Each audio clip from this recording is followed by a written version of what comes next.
So doctor గడిపోతే ఏం చేస్తాడు, doctor సూది గుచ్చుతాడు. సో మేరీకి జ్వరం వచ్చింది. సో మేరీ ఏం చేసింది అంటే డాక్టర్ కాడ పోయింది. ఏ డాక్టర్ కాడ పోయింది? షిమ్మాన్ అనే డాక్టర్ పోయింది. షిమ్మాన్ అనే డాక్టర్ పోయింది. షిమ్మాన్ అనే డాక్టర్ పోతే so doctor Mary Mary Mary Mary నీకు జ్వరం ఉంది, జ్వరంతో పాటుగా నీకు బ్రాంకైటిస్ జబ్బు కూడా ఉంది మేరీ, ఖచ్చితంగా నీకు సూది వేయాల్సిందే మేరీ అని చెప్పినాడు. ఖచ్చితంగా నీకు సూది వేయాలి. సూది ఏం చేయాలి? గుచ్చుతాడు. ఓకే, కాబట్టి సకా నీకు సూది గుచ్చాలి నీకు అని చెప్పినాడు.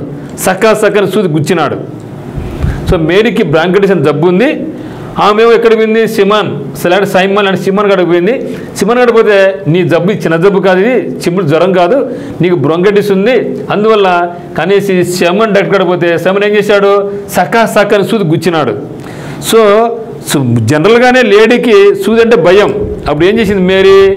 అఫ్రైడ్, భయపడిపోయింది. ఏం ముందు పెట్టుకో, అఫ్రైడ్ భయపడిపోయి సో భయపడిపోయింది. రామా రామా రామా రామా అని పారిపోతూ ఢిల్లీకి పోయి దాక్కునింది.